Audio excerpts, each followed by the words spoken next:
Warhammer Fantasy Bretonnia phần 1. Ghi chú: Cựu giới.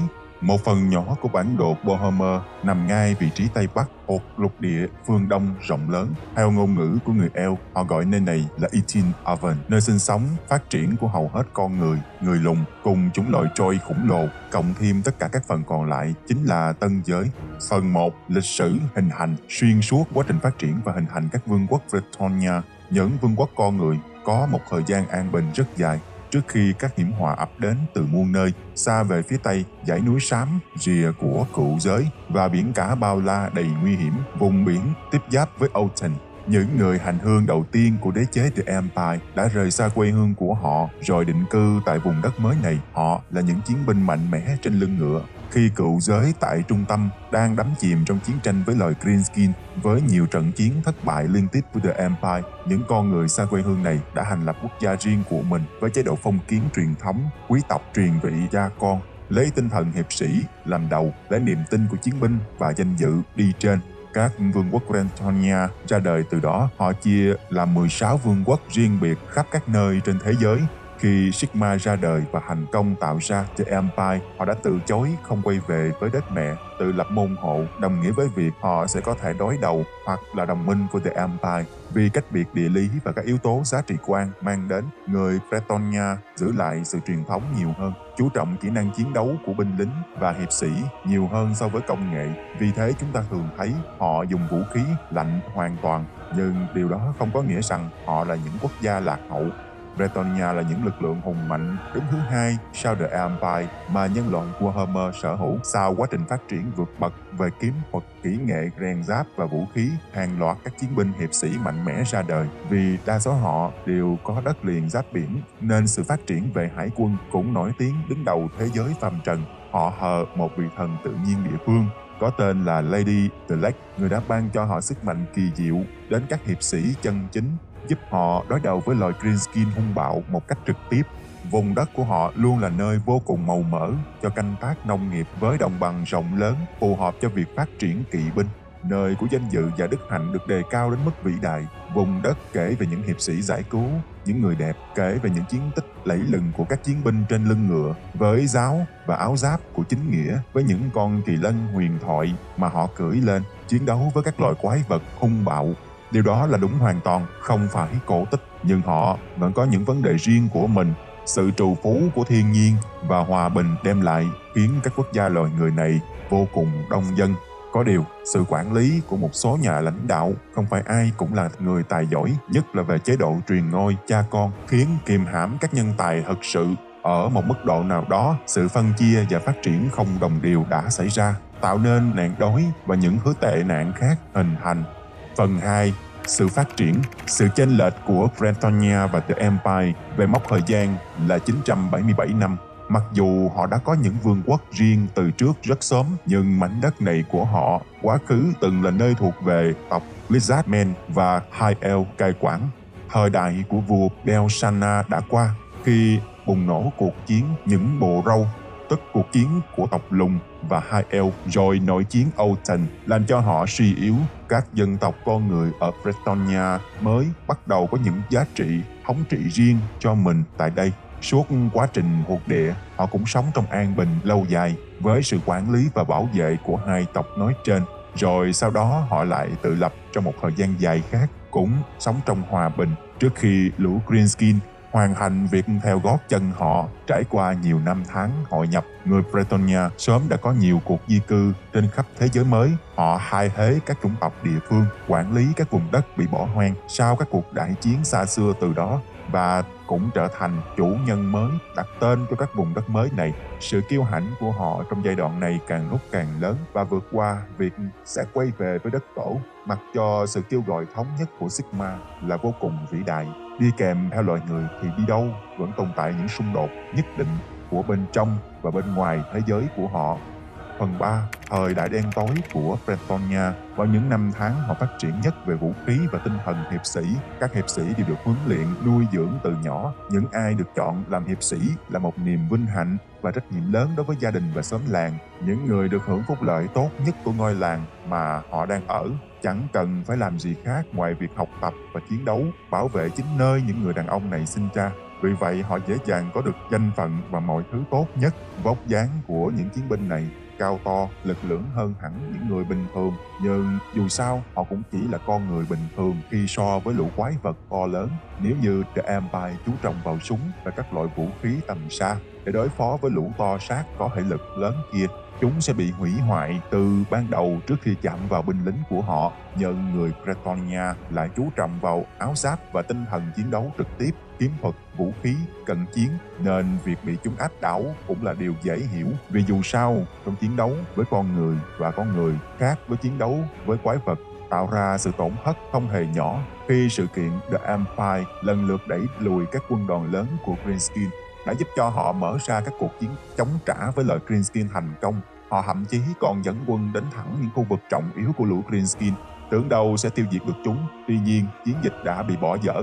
Vì các vấn đề trong vương quốc bắt đầu nhóm lên, các quý tộc lại bắt đầu tranh giành đấu đá quyền lực với nhau. Trước những chiến thắng vang dội của mình, họ bắt đầu kiêu ngạo. Các cuộc chiến nội bộ diễn ra, quy mô còn lớn hơn cả The Empire.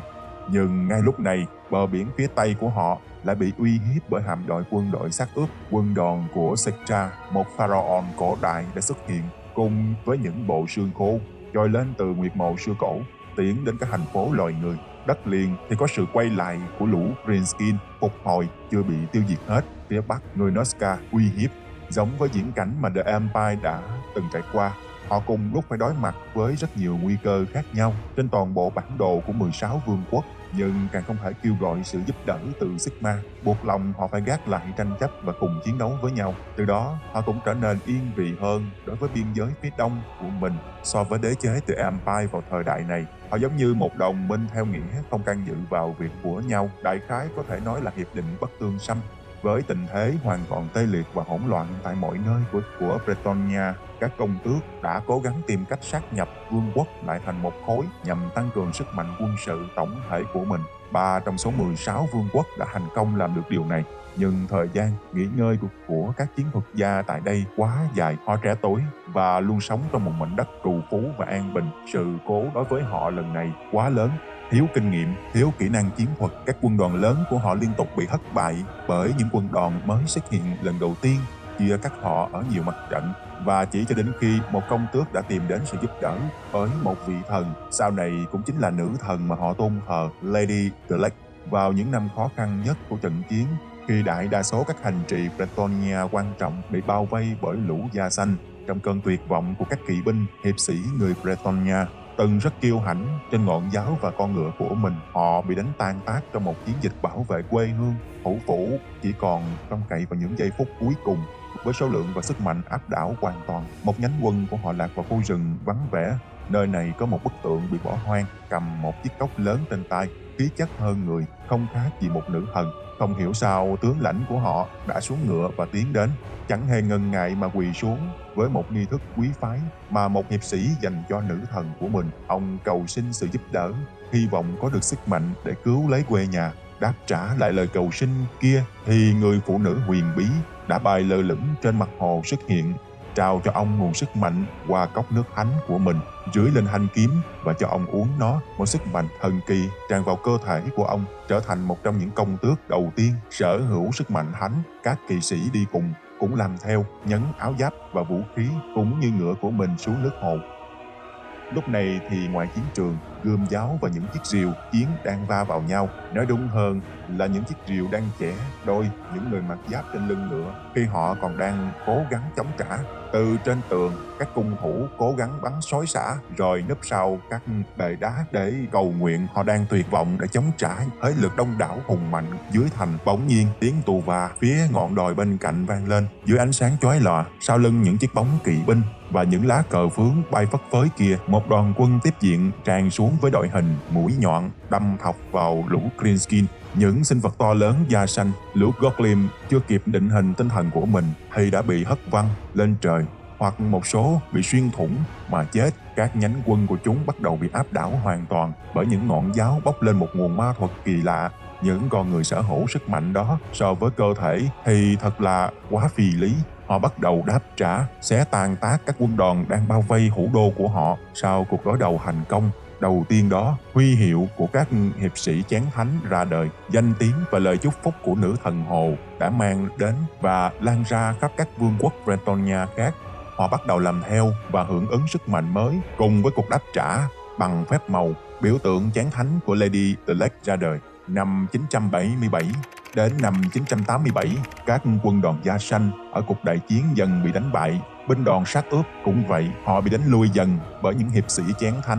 Các binh đoàn con người của Bretonnia bắt đầu mở các cuộc càn quét, trục xuất những thứ đang hủy hoại các quốc gia non trẻ của mình. Dù quân đội Greenskin bao vây họ với tỷ lệ là 15-1, nhưng điều đó không ngăn cản những người hiệp sĩ thổi kèn hiệu của mình để chiến đấu. Họ lao tới tấn công chúng trên lưng ngựa bất chấp mọi thứ. Nếu như Sigma có một nguồn năng lực mạnh mẽ như siêu nhân cùng công nghệ hỗ trợ, thì các hiệp sĩ của Bretonnia sở hữu phép màu trên từng ngọn giáo. Mặt đất rung chuyển bởi tiếng vó ngựa và những binh đoàn kỵ binh. Cuộc chiến tàn khốc đến mức một số hiệp sĩ còn thậm chí đính cả chiếc rìu của lũ orc trên vai, nhưng họ vẫn tiếp tục chiến đấu đến cùng. Họ gần như không đau đớn. Quân đội Greenskin bắt đầu bị tàn sát bởi sĩ khí ngút trời của họ, kèm theo một nguồn năng lượng chúc phúc của nữ thần. Chỉ trong vòng một ngày, họ đã đẩy lùi lũ Greenskin bao vây khỏi tòa thành. Họ đi qua các khu rừng tiến lên phía bắc và gặp gỡ quân đoàn Noska do Svenga, một Chaos Claw chỉ huy, một quân đoàn Scaling. Những kẻ đến Bretonnia qua hạm đội biển Bắc. Như đã biết, tộc người Noska là những kẻ khổng lồ so với loài người cựu giới, có thể cao gấp rưỡi hoặc 2 đến 3 lần người Bretonnia bình thường khi họ với chiều cao cơ bản dựa trên người châu Âu. Hay có thể biết rằng họ cao lớn cỡ nào, và họ cũng cực kỳ nổi tiếng về mức độ thiện chiến.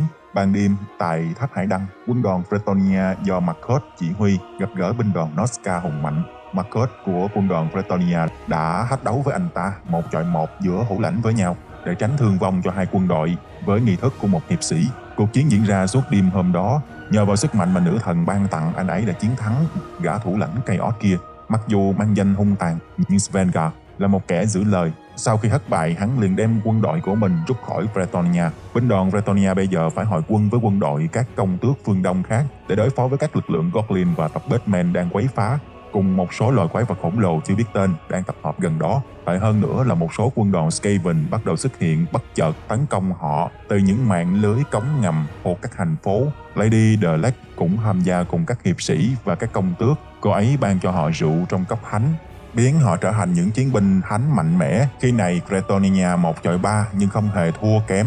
Lực lượng của họ đã đánh trả cùng lúc 3 quân đoàn lớn Greenskin, Batman và Skaven. 12 trong số 14 công tước được chúc phúc đã thành công sống sót sau cuộc đại chiến này, mở ra những tháng ngày phát triển hòa bình trở lại của họ.